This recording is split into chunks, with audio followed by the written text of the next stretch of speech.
Hablemos de un tema que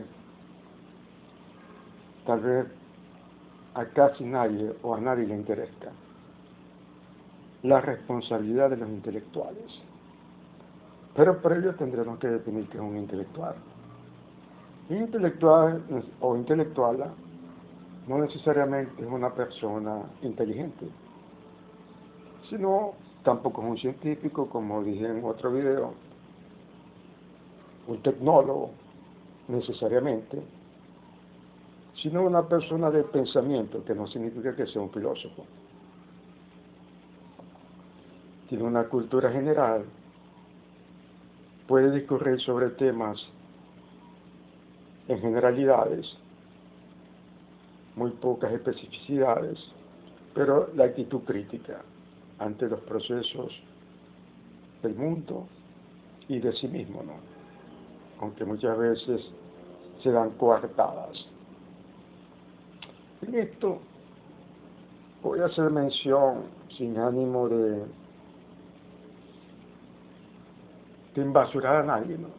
Por ejemplo, fíjese que en el pensamiento de izquierda en Venezuela, una de las mentes que más prometida era Carlos Blanco. Uno lee algunos escritos de Carlos Blanco por allá en los 60. ¿Y en qué le cayó Carlos Blanco?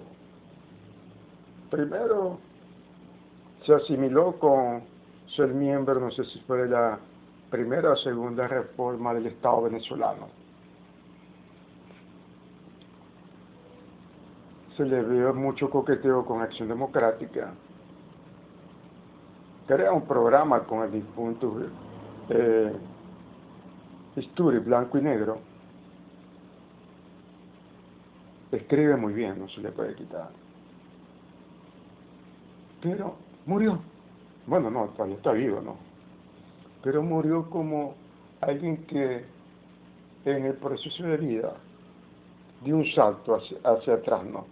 Y no hacia adelante. ¿Qué sucede allí, no?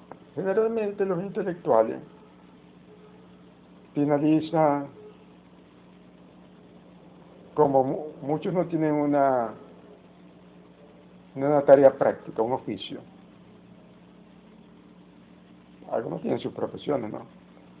Pero se dedican en la intelectualidad, no genera un sentido pragmático. Tengo que haber un intelectual, y los conozco, vendiendo libros, baratijas, vendiendo libros usados, eh, siendo vigilantes, ¿no? No, eso no es Batman, no, si yo lo que sé, dicen ellos, yo lo que sé, o ella, lleva licor.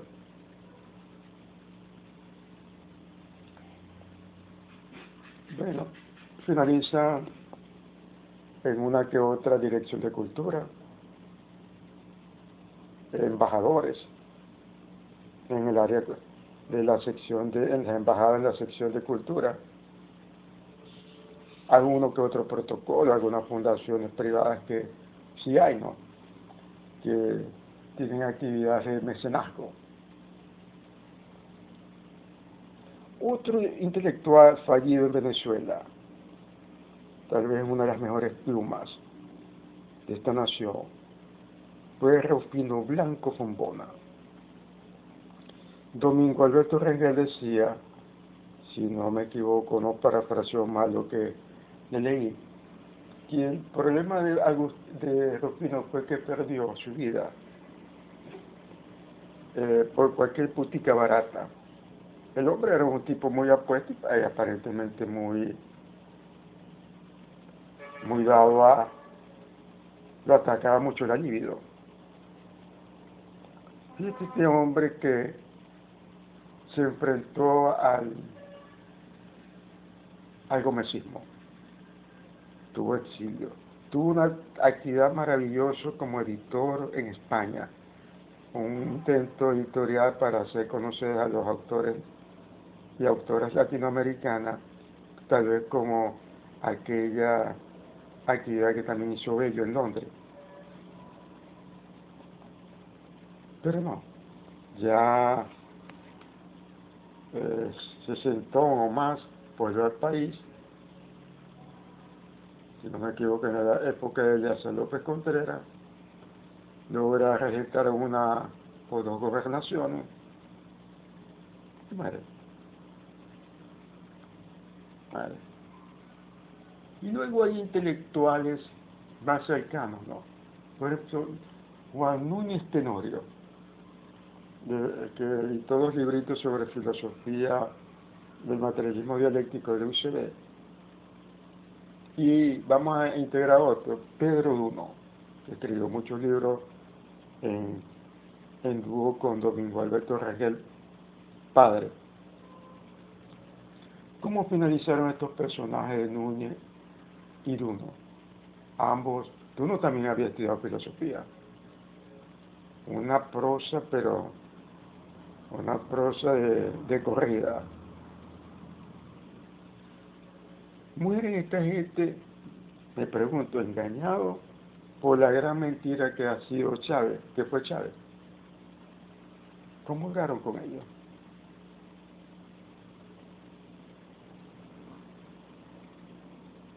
Y hoy vemos que, por ejemplo,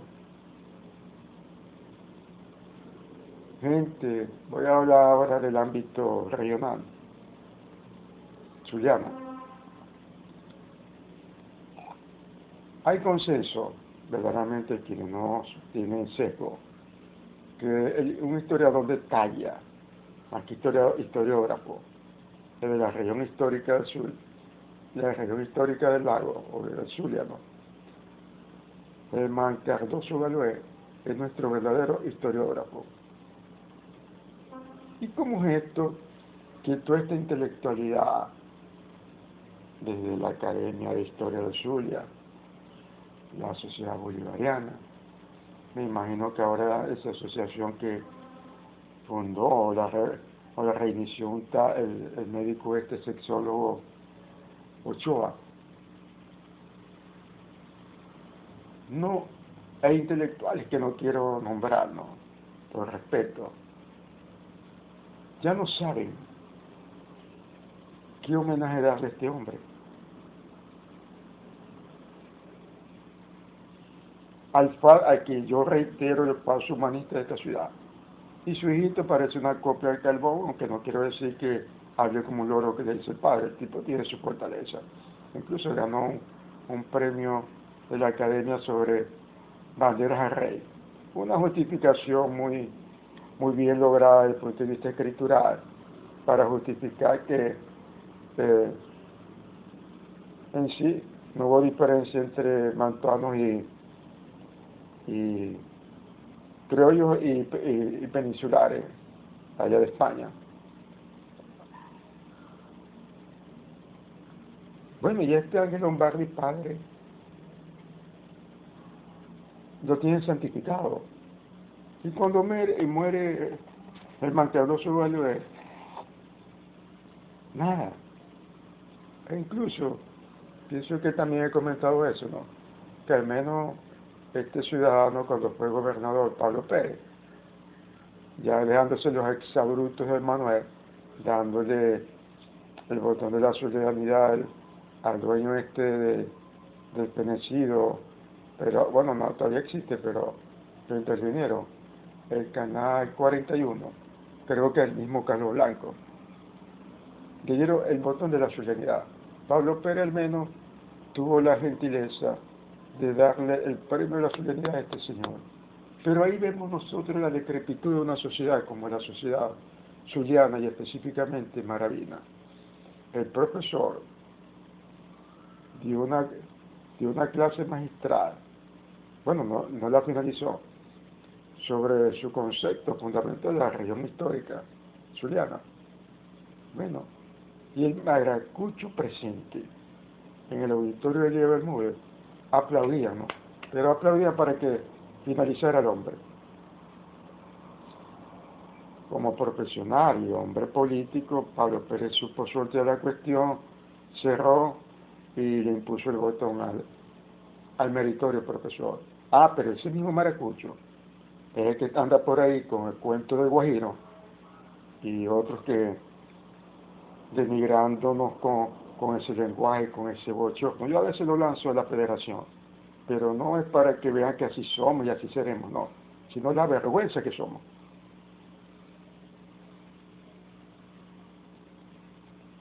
La vergüenza que somos. Y incluso por ahí hay un ciudadano que ni lo quiero nombrar, ¿no? Un empresario cultural, un tipo relativamente joven, que a todos los entrevistados le dice que, usando como un símil no, lo más exacto sería decir que ha sido un bendecido por los dioses. Fulanito, el profesor X, el decano de letra, es el mayor, el summa cum laude de la poesía. Venera a ese hombre, este individuo. Pero yo, aunque estoy retirado de ese mundo cultural y he hablado con gente que sí sabe de eso, como el actual abogado y actual director del acervo histórico del Estado Zulia, coautor del Diccionario General del Zulia y un currículo extenso. Y yo, mire, Jesús, aquí el poeta, pienso que le dije, no, poeta aquí en el Zulia, apartando las mujeres, que después voy a hacer alguna mención, ¿no? Sí. Julio Jiménez.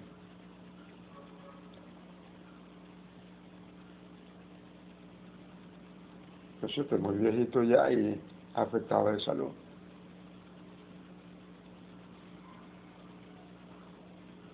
Lo que pasa es que ahorita están emergiendo, ahorita no, desde hace tiempo, ¿no?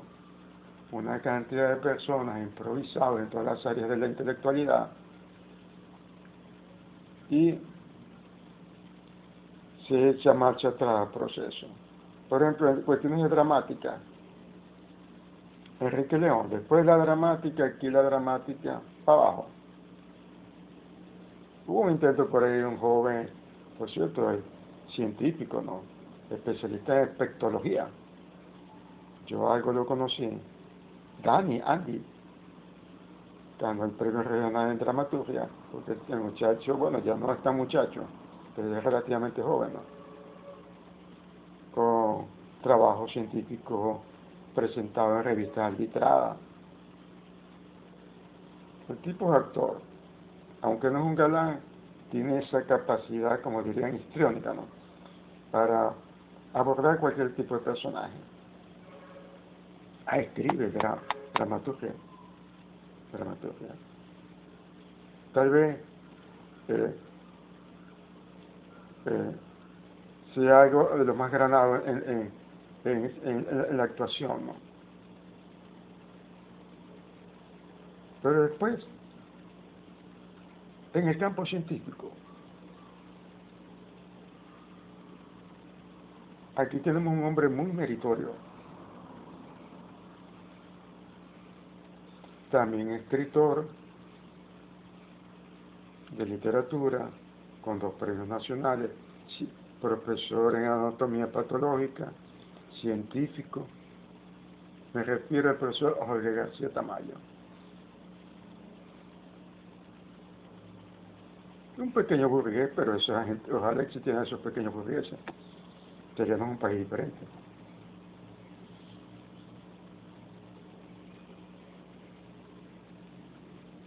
No lo conocemos en su ámbito literario, científico.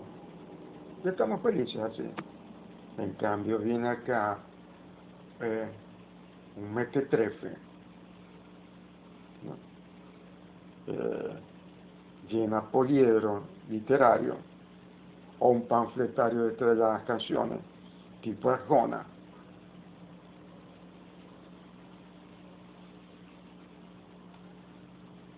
Y son premiados. En síntesis, ¿qué quedó de la intelectualidad venezolana? Si vamos a los grupos opositores de la política, su intelectualidad brilla por su ausencia. Tal vez este señor que fue director de la Mesa de la Unidad, el Copellano, caramba, no me acuerdo el nombre de él. Ese hombre sí tenía madera como intelectual y también político, ¿no? Ha escrito varios libros, ¿no? Meritorio. Meritorio. El mismo Caldera, el presidente Caldera, su libro fue clásico. Por ejemplo, yo lo usé cuando estudiaba en la Universidad de Zulia y me gradué allí, sobre el derecho laboral. Dio materia sobre sociología del derecho, sociología del trabajo, que digo.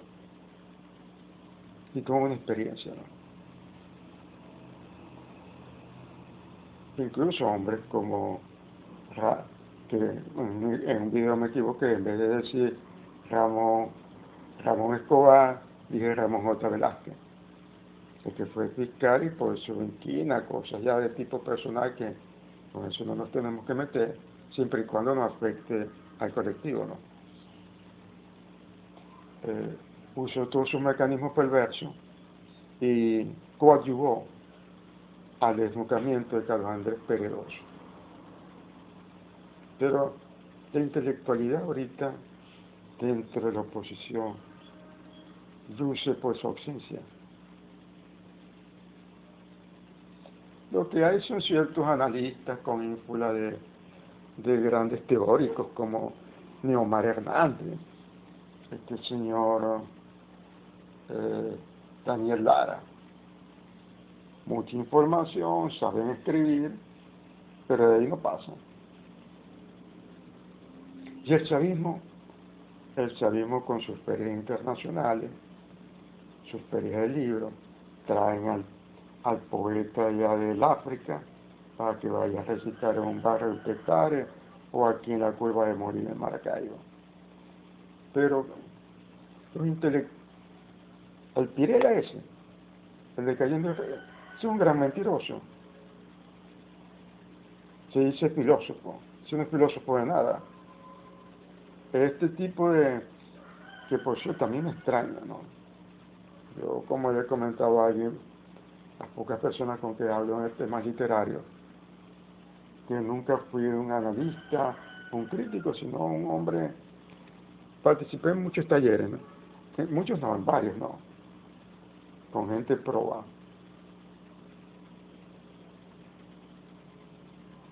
Pero, por ejemplo, este señor que pienso que todavía está de ministro de Comunicaciones, una colita ahí, el tipo, y resulta que es el Táchira y que era músico de rap. Este tipo se gana el Premio Nacional de Literatura de Ramos Sucre. Caramba, para ganarse Ramos Sucre hay que tener fortaleza. Yo leí parte de su libro. A mí no digamos no me convenció, no, aquí no hay nada.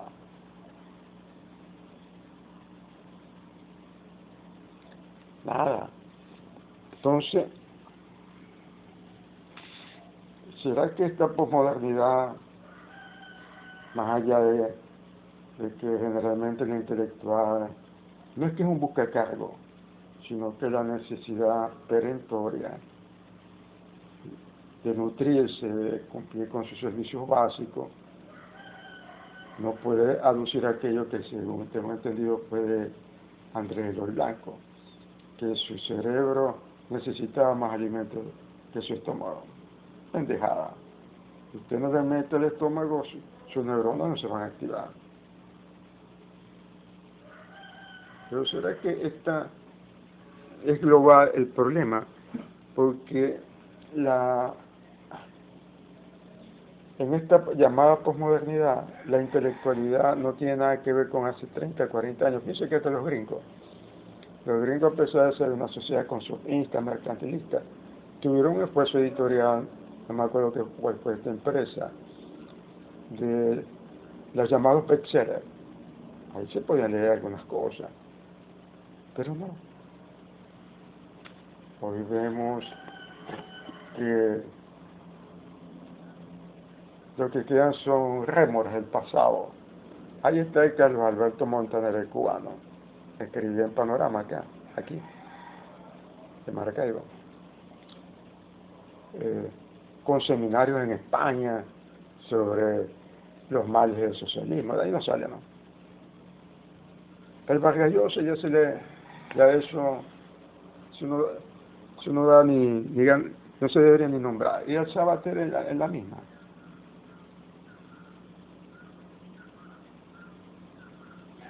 Entonces, se ha fraccionado el pensamiento, ¿no? Y ahora lo que vale mucho son los consultores, los asesores políticos, ¿no? Pero no la contundencia, el análisis, la visión de futuro sobre un país, sobre ese mismo territorio en términos literarios, filosóficos, geográficos, hasta religioso, pues. No. Porque hablando de eso, religioso, aquí en el sur, yo que soy ateo, pero después del liderazgo que hubo aquí, de Domingo Rojas Pérez, como obispo, ¿no?, del Zulia, y ya, incluso ya todo viejito, se fue a fundar si no me equivoco, la diócesis en El Vigía. Después de allí vino el Acabose. El Morales ese fue un depravado. Y después se degradó todo. Los nuevos obispos, eso no, son nulos. Pero Rojas Pérez dejó tarde.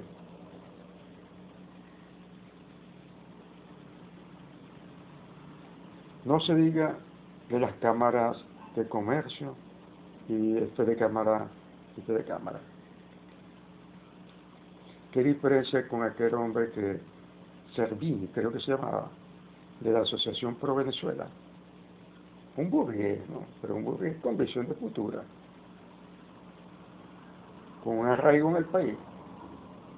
Entonces, en el caso venezolano, ¿cómo nos enfrentamos ante esta andanada, por ejemplo, colombiana? Ahí usted tiene, en esto que yo apuntaba en otro video, que hay un grupo de derecha, en el buen sentido de la palabra, que ya se está dejando los tumultos y está pensando.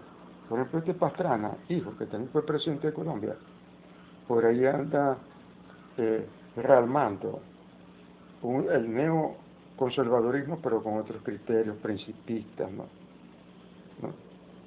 Si cosecha, aunque dice que no aspira, si cosecha un grupo de hombres y mujeres, de seguro ahí va a salir gente con fortaleza.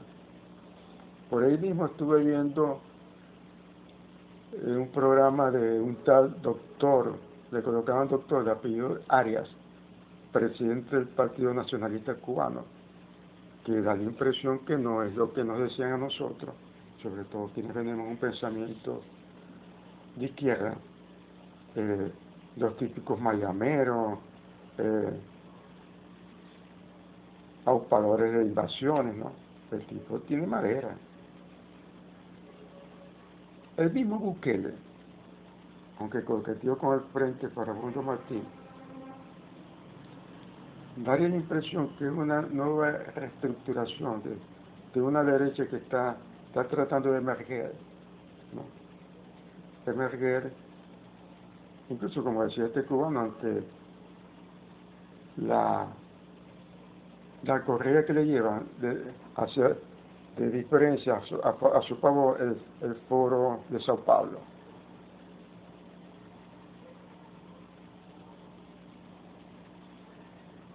Bien que los grupos conservadores se armen de pensamiento, porque como me decía un profesor, si no me equivoco, Víctor Bierman, me decía, bueno, es que muchas veces, Roberto, los conservadores finalizan siendo más progresistas que los supuestos revolucionarios socialistas. Bueno, aquí, por ejemplo, que bien hubiera hecho con nuevas versiones de Uslal Prieto, de Mario Briceño Iragorri, Bureli Riva,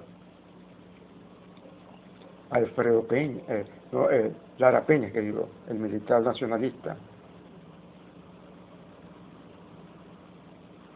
el Vicente de Cuna, Fermín Toro, Cecilia Costa. Y para ustedes contar. Y la izquierda, ya para rematar, deberían releer a Salvador de la Plaza, a Luis Brito García, el de Historia Contemporánea, Historia Sociopolítica, Historia Socioeconómica Venezolana, si no me equivoco, Domingo Alberto Rangel, entre otros. Muchas gracias. Pero los intelectuales en sí están en ascuas.